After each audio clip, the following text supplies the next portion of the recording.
నమస్తే అండి. నమస్తే. సిఐ నాగరాజు పోలీసుల అదుపులో ఉన్నారు. రిమాండ్‌కి తరలించారు. క్లారిటీ అయితే వచ్చేసింది. కస్టోడియల్ డెత్ అని. చంపేశారు ఆ అబ్బాయిని. తర్వాత ఏం చేశారనేది ఇప్పటివరకు నోరు మెదపట్లేదు ఆయన. ఏం చెప్తారు?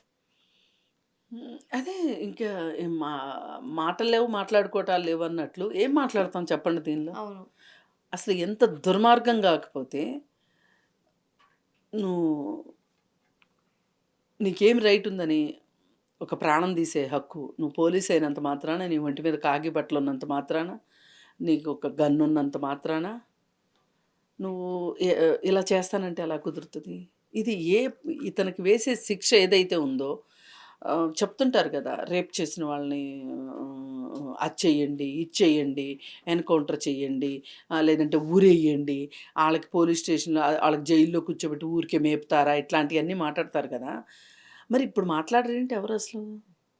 అంటే అంటే అలా చేయమని కాదు నా ఉద్దేశం. 2 వెర్షన్స్ నడుస్తున్నాయండి. హ్మ్. ఎప్పుడైతే సీఐ నాగరాజు ఇష్యూ బయటకొచ్చిందో, ఇక హ్మ్. అరెస్ట్ తప్పదు అని అన్నారో, హ్మ్. ఎంతమంది జనాలు చూసారా? ఆళ్ళందరూ బోగసు. జూనియర్ ఆర్టిస్ట్‌లు అంటున్నారు చాలామంది. ఆళ్ళందరూ ఆర్టిస్టులు. ఆర్టిస్టులని కూడా కాదు. వాళ్ళకి కావాల్సిన వాళ్ళని హ్మ్. తీసుకొచ్చుకొని డబ్బులిచ్చి మాట్లాడిచ్చారు. చేపిచ్చుకున్నారు. నేనేమంటానంటే నిజంగా అంత అంత ఇబ్బందుంది హ్మ్. కృష్ణలంకలో. ఉందనుకుందాం. ఇప్పుడు సినిమాలో హీరోలుంటారు గదా! పోలీస్ హీరోలు. ఆ! ఆ లెక్కన చూపిస్తున్నారు నాగరాజు గారిని. ఆ! అహా! నేనేమంటా అంటే, ఇప్పుడు కృష్ణలంకలో ఇబ్బందులున్నాయి. మరి ఏ ఒక్కళ్ళు వచ్చి పోలీస్ స్టేషన్‌కొచ్చి పలానా వాడి వల్ల మాకు ఇబ్బందుంది అని ఏ రోజు ఎ ఎవరు వచ్చి ప్రదర్శనలు చేయలేదేంటి? హ్మ్. అలాంటప్పుడు ఈ ప్రదర్శనకి విలువేంటి? ఇదేంటి అంటే ఓ పక్క నుంచి అతన్ని అరెస్ట్ చేసి, అతన్ని శిక్షిస్తాము అని అన్యాపదేశంగా ఓ పక్క నుంచి చెప్తూ, ఇంకో పక్కన అతనికి ఒక విలువను తీసుకురావాలని చూస్తున్నారు. ఈ విలువను తీసుకురావటానికి ఏం చేస్తున్నారు అంటే, ఈ సాయి కృష్ణ ఎంత చెడ్డవాడో నిరూపించాలని చూస్తున్నారు. అదే కదా! 22 కేసులున్నాయి. పోక్సో కేసుంది, డ్రగ్స్ కేసుంది, ఆ కేసుంది, ఈ కేసుంది. అలాంటి వాడిని బతకనివ్వాలా అని అడుగుతున్నారు. ఉన్నాయి. అయన్నీ లేవని ఎవరు జెప్పారు? అయన్నీ ఉన్నాయి. అయన్నీ ఉన్నవాళ్ళు, ఇట్లాంటి కేసులు ఉన్నవాళ్ళు పార్లమెంట్‌లో ఉన్నారు. వాళ్ళనేం జేస్తున్నారు మరి? లేరా పార్లమెంట్‌లో? హ్మ్. నేషనల్ క్రైమ్ రిపోర్ట్ బ్యూరో వాళ్ళు ఇస్తున్నారు గదా! అసలు పార్లమెంట్‌లో ఎంతమందున్నారు? ఇట్లాంటి వాళ్ళు అసెంబ్లీలో ఎంతమందున్నారు అని చెప్తున్నారు. వాళ్ళనేం జేయరే మరి? కనీసం ఫాస్ట్ ట్రాక్‌లో వాళ్ళ మీద కేసులు విచారించి శిక్షలన్నా వేయట్లేదు వాళ్ళని. వాళ్ళని గూడా చంపమనేం చెప్పను నేను. అవును. సాయికృష్ణని చంపడానికి వీల్లేదు. ఇప్పుడు రేపొద్దున ఇ ఇ ఇ ఇంకొంతమంది బయటకొచ్చి అసలు ఇలాంటి నాగరాజులు బతికుంటానికి వీల్లేదు అని జెప్పి నాగరాజుని చంపేయాలి అని ఇంకో ప్రదర్శనొస్తే గూడా దాన్ని గూడా ఒప్పుకోవడానికి వీల్లేదు. నాగరాజు తప్పు చేస్తే చట్ట ప్రకారం అతనికి శిక్షుండాలి. కాకపోతే పోలీసు గాబట్టి, చట్టం తెలిసినోడు చట్టంతో చెలగాటం ఆడాడు గాబట్టి, చట్టంతో ఆటలాడుకున్నాడు గాబట్టి, ఇంకొంచెం శిక్ష ఎక్కువ పడాలి. అంతేగాని చంపేయమని ఎవరు చెప్పట్లేదు. ఇప్పుడు నాగరాజునైనా సరే. ఇప్పుడు లాకప్ డెత్ అంటున్నారు కదా! హ్మ్. అండ్ ఇంకొక కథనం కూడా కనిపిస్తోంది. లాకప్‌లో ఉన్నప్పుడు కూడా ఎందుకంటే వాళ్ళ అమ్మగారు చెప్తున్నారు. సాయికృష్ణని చూడ్డానికి వెళ్ళినప్పుడు అసలు అపస్మారక స్థితిలో ఉన్నాడంట ఆ అబ్బాయి. హ్మ్. కాళ్ళనది కట్టేసి ఉన్నారంట. అప్పుడే హ్మ్. ఆవిడ చాలా గట్టి గట్టిగా చేశారట. అక్కడి నుంచి ఏదో లాడ్జ్‌కి తరలించారు. అక్కడ గోల్డ్‌లు పీకేశారు. ఇంకేదో చిత్రహింసలు పెట్టారు. చంపేశారు. ఇప్పుడు ఇదంతా ఒక్క నాగరాజు పనే అవుతదా? నా పోలీసు వాళ్ళ పని ఒక్కటే అయిపోతదా? పైనుంచి ఎలాంటి సపోర్ట్ లేకుండా? ఇప్పుడు ఒకటండి. ఎవరున్నారు దీని ఎనకమాల అనేది ఊహాగానాల కన్నా, క్లియర్ కట్‌గా ఇట్లాంటివి జరగాలి అంటే ఒక నలుగురు, ఐదుగురు పూనుకుంటే గాని అవ్వవివి. రాజకీయ నాయకుల రాజకీయ అండదండలుండాలి నాయకుల కదా! అండదండలుండాలి. అలాగే హ్మ్. పోలీసుల్లోనే వాళ్ళ పైన బాసులు ఉండాలి. అలాగే తన స్థాయిలో గాకపోతే తన కింద స్థాయిలో వాళ్ళు సహకరిస్తే ఉండాలి. పైగా ప్రెస్ ఉండాలి. ఇప్పుడు పిల్లోడు అపస్మారక స్థితిలో ఉన్నాడు. కాళ్ళు కట్టేసున్నయి అన్నప్పుడు అసలు ఆ తల్లి ఎందుకు ప్రెస్‌కి చెప్పలేదంటారు? ఒకటే రీజను. మనం ఇప్పుడు పోలీసులకు వ్యతిరేకంగా, ప్రభుత్వానికి వ్యతిరేకంగా ఎళ్తే వాడిని గూడా బతకనివ్వరు. అందుకని కనీసం వాడు బతికన్నా ప్రాణాలైనా ఉండాలి అంటే నేను నోరిప్పకూడదు అని జెప్పి అంత దుఃఖంలో గూడా ఆ తల్లి నోరు నొక్కుకొని ఉంటది. ఇక ఎప్పుడైతే ఆమెకి అసలు ఈ పిల్లాడు ఎక్కడున్నాడు అనేది జాడ తెలియనప్పుడే ఆమె ఇంకా బర్స్ట్ ఓపెన్‌గా అవ్వాల్సొచ్చింది. బయటకొచ్చి బరస్ట్ అయింది. ఒక్కటే దీనికి ఇదేదో అనుకోకుండా పొరపాటున నిజాలు చెప్పించే ప్రాసెస్లో కొడితే చచ్చిపోయిన కేసు అని అయితే నేను అనుకోవట్లా. దీని వెనక చాలా నడుస్తున్నాయి అని చెప్తున్నారు.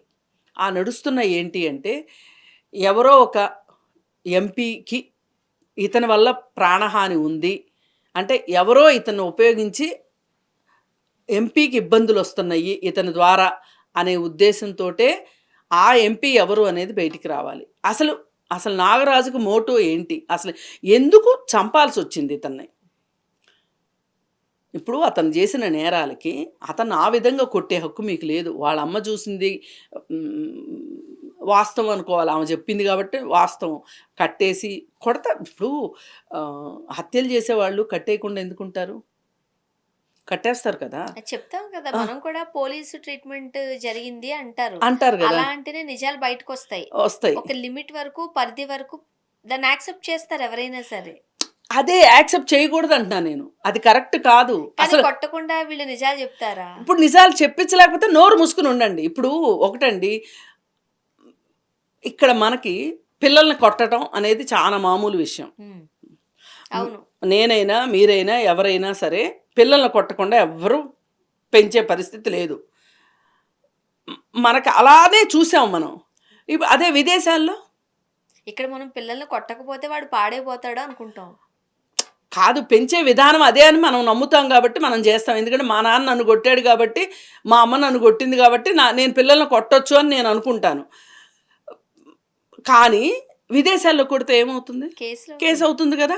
మరి అట్లాగే పోలీసులు కూడా నిజాలు రాబట్టే ప్రాసెస్లో మీకు నిజాలు రాబట్టడం రాకపోతే మీరు ఏం చేయాలో అది చేయండి. చట్ట ప్రకారం ఎంతవరకు చేయొచ్చో అదే చేయండి తప్పితే కొట్టే హక్కు మీరు లేదు. మనం కానీ చనిపోయే వరకు కాదు, నిజం చెప్పే వరకు కొట్టచ్చు అన్నాం అనుకోండి,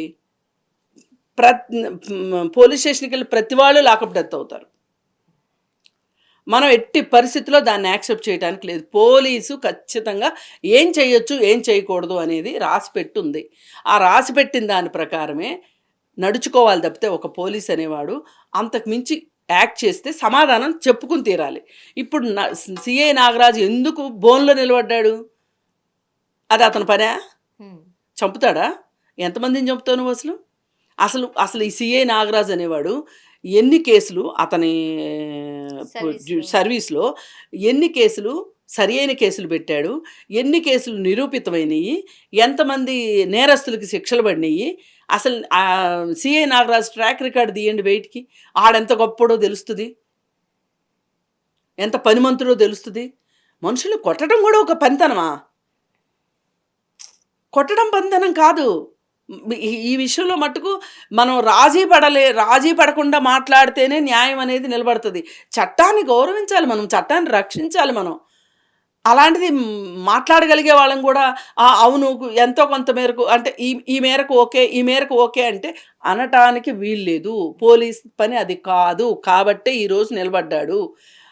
ఈ సిఐ నాగరాజు గొప్పవాడు. సిఐ నాగరాజు చాలా బాగా వర్క్ చేస్తాడు. అసలు శాంతి భద్రతలు కాపాడటంలో ఆయన తర్వాతే ఎవరైనా అని ఎవరన్నా మాట్లాడితే కనుక దానంత శుద్ధ తప్పు ఇంకొకటి లేదు. ఒకటే, ఇతను ఒక్కడే లేడు నాగరాజు పై అధికారులు ఉన్నారా, రాజకీయ నాయకులు ఉన్నారా, ఎవరున్నారు, వ్యాపారస్తులు ఉన్నారా, ఎవరున్నారు అని ఇదమిద్దంగా తెలియనప్పుడు మాట్లాడకూడదు. కానీ ఎవరూ లేకుండా మటుకు ఇంత సాహసం అయితే చేస్తాడని అనుకోము. ఖచ్చితంగా రేపు 29వ తారీఖున ఏమి స్టేట్మెంట్ ఇస్తాడు అనేది చూడాల్సిందే. ఇప్పుడు హెబియస్ కార్పస్ రిట్కి సమాధానం చెప్పాల్సిందే ఎట్టి పరిస్థితుల్లో.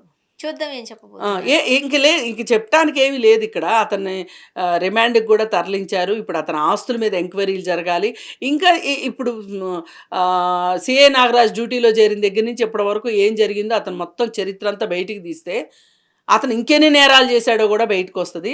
ఇట్లాంటి వాళ్ళని కఠినంగా శిక్షిస్తేనే పోలీసులకి మా దగ్గర మేము చట్టానికి ప్రతినిధులు, మేమేం చేసినా చెల్లుబాటు అయ్యేద్దే అనుకునే వాళ్ళకి ఇది ఒక చెంపపెట్టులాగా ఉండాలి ఈ కేసు.